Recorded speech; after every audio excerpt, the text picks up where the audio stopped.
Mitch, we've got a Jimmy Butler trade that does not involve the Phoenix Suns. This is Shams Charania. The Miami Heat are finalizing a deal to send Jimmy Butler to the Golden State Warriors for Andrew Wiggins, Dennis Schroeder, Kyle Anderson, and a protected first-round pick, sources tell ESPN. He was hacked. I'm just kidding. No. He was not hacked. No. This is a real thing. This is his actual account. Yeah, so interesting how that whole hang-up about him not signing an extension is apparently not a problem going forward for them to make a trade. Also, the only valuable thing that the Warriors had to give up in this deal was the first rounder. That's really it. The rest of it is salaries, if we're being honest. Wiggins has been a good player for them. He's been much better and back to the guy that he was during the finals run, but this is sort of what we were wondering could happen in this situation. And what I mean by that is, while the Suns not dilly-dallied, but tried to figure out how the heck to get this deal done in several different permutations, a few of those involving Kevin Durant over the last 48 hours, they're trying to figure out a way to make this deal work. And the wonder around the league was, okay, if the Suns aren't able to make this happen, is Jimmy's price going to go low enough where the team acquiring him won't really have to worry if he doesn't re-sign with them or not? Because Jimmy, by all indications, has said that the only team that he is willing to re-sign with and sign out a big deal with is the Phoenix Suns. Again, Jimmy Butler, the trade being finalized right now, he is going to the Golden State Warriors, Andrew Wiggins, Dennis Schroeder, Kyle Anderson, a protected first-round pick. You worried about the Warriors now with this type of addition? They've been kind of looming around the play-in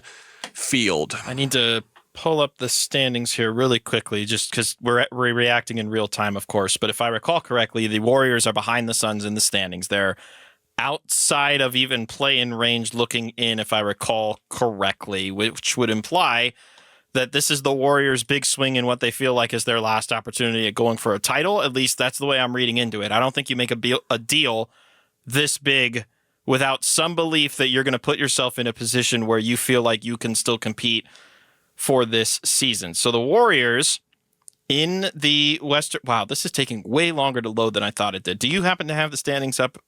Not yet? Okay. Okay, here we go. The Warriors, 10th place, 25-24. It's the exact same record as the Phoenix Suns. So they're probably looking at this from the perspective that a lot of other people are, is look at how many losses we are behind of Team X, right? Like, they're only 2 losses back of the Clippers, but they're also 3 wins back of the Clippers. So they're thinking that Jimmy Butler can do enough to get them across the line. That's probably how they're looking at it. And they think that this will be enough to carry them to another title, maybe the last title with Steph Curry and company. Here's what I see when I look at the standings. 3 teams technically below the Phoenix Suns right now. They're tied at 25-24 with Sacramento and Golden State. Sacramento's below them. They just traded for Jimmy Butler. Dallas is below them. They just traded Luka Doncic, but got back Anthony Davis, made a Caleb Martin move. They're certainly going to make more moves before the deadline's done. And then the San Antonio Spurs at 21-26, who just got De'Aaron Fox and are very much trying to win, not only now, but in the future as well. You look up and down the standings right now, and I think Oklahoma City, Memphis, and Houston are locked in up there. I think Denver is pretty safe up there with the way Jokic is playing and with the way that they've gotten enough contributions elsewhere. So then it's pretty much 2 top 6 spots that you're fighting for. One of those is the team with Luka Doncic on it. That's the Los Angeles Lakers. Clippers have been playing better than expected. Minnesota's kind of been all over the place. Sacramento's the interesting one because we assumed them trading De'Aaron Fox meant that they were going to get much worse this year. Mm-hmm. But there are some people who are sort of hot takey and believe that bringing in Zach LaVine and balancing out their roster the way that they have in this iteration of it might not make them that much worse, if worse at all, to sort of drop out of the top 10. So now this further puts pressure on the Suns if they want to win this year. Now, where is their next big move, though? Because Jimmy Butler was really the only one, right? Yeah, I don't know what possible big move could be left out there unless it's, lurking in the shadows like some sort of Luka Doncic out of Dallas deal. But that feels like the exception rather than the standard. I mean, considering some of the teams that would even have high-end talent that they would be willing to deal and would be able to make a trade with a Phoenix team that's only allowed to send out one player in any sort of trade, meaning they would have to require multiple teams to get involved. Look, this is why we think that the big deal is done, right? All of these other teams that were reportedly going to be involved in some sort of a mega swap that involved Jimmy Butler, They instead said, wait a minute, you're the only one holding everybody back. Let's just go make our own trades. Milwaukee got Kyle Kuzma. Valanciunas was traded to the Kings. And now Butler is going to the Warriors. Like, there's no big mega deal anymore. All of those teams that were supposed to be involved in said any mega deal, they've already made their trades. They're done. They don't have anything else to do. So the Suns are stuck, basically, is the way I see this. The likelihood has gone way up now that Kevin Durant is staying put beyond the deadline. And the likelihood has skyrocketed that Bradley Beal is staying here past the deadline. Now, what happens over the next couple of months, and how does that inspire, if any, motivation at all to make further, bigger changes this offseason? We'll have to wait and see. But for now, I see everyone kind of reacting in the moment, and I agree. Now it's just about any improvements on the margins that you can make, but all of those improvements on the margins have to come with the future in mind. Like the Nick Richards move being the perfect example of, yes, 27-year-old center helps you right now. He's under contract for next year, but you hope that that is your long-term starting center because of the very few assets you had left and the assets you gave up to get him. I know how the Suns operate, and I know how their mindset works. They are going to still look around for a big deal to get done. The question is if it's out there, like we just talked about. I just don't think that it is. Like, even if that big deal sort of exists, it really can't with how difficult it is for them to get trades done. And this is where we go back to the second apron.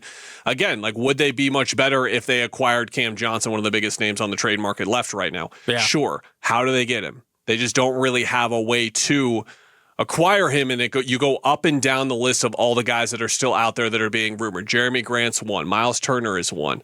Nick Vucevic is another one. All of those guys make too much money. They're in this zone where the Suns can't get the salaries sort of bounced in. I'm fascinated to see how this works for Golden State because Jimmy is a volatile personality and they usually don't do well with volatile personalities, plural, because they have a volatile personality.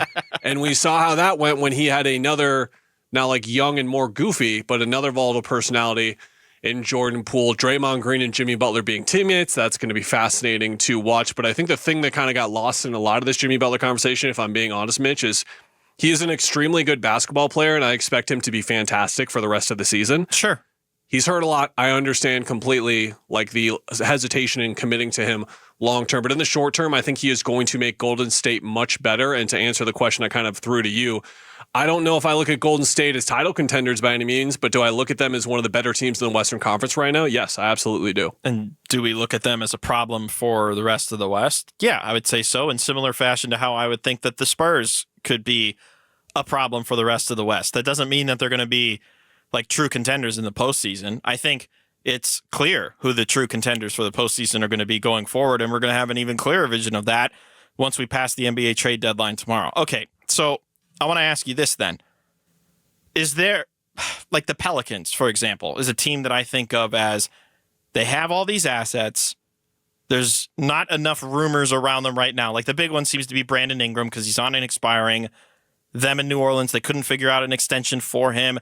He doesn't necessarily fit with what the Suns would be looking for, but I would assume that if this organization is still looking to make some sort of a splash at the deadline, however complicated it may be, that's the one that I immediately turn to as like, oh, he comes to mind as somebody that they could at least go after and try to save face with all this. Yeah, they're the roster to turn to. They've got CJ McCollum, they've got Brandon Ingram, they've got Zion Williamson, who has been rumored for weeks now too, but they're in that zone where they make more than Yusuf Nurkic, which is around $18 million, and they make much less than Bradley Beal, who's around the high 40s, low 50s. Those guys are all in the mid 30s. Their salaries just don't match.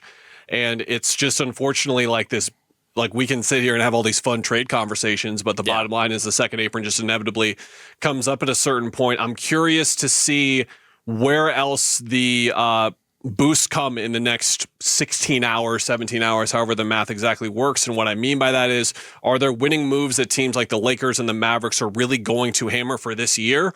Or are they going to be more in the mindset of Phoenix where, like, we're going to make little moves on the margins? Anything big scope, though, after we just did a Luka for AD swap, we're going to look towards the summer as well. The Clippers are a team that could make moves in either direction. Then, of course, OKC, Memphis, and Houston. But this is the first move in the Western Conference outside of San Antonio where you have another team just getting definitively better. And again, those are two teams that are either right next to the Suns in the standings or right below them.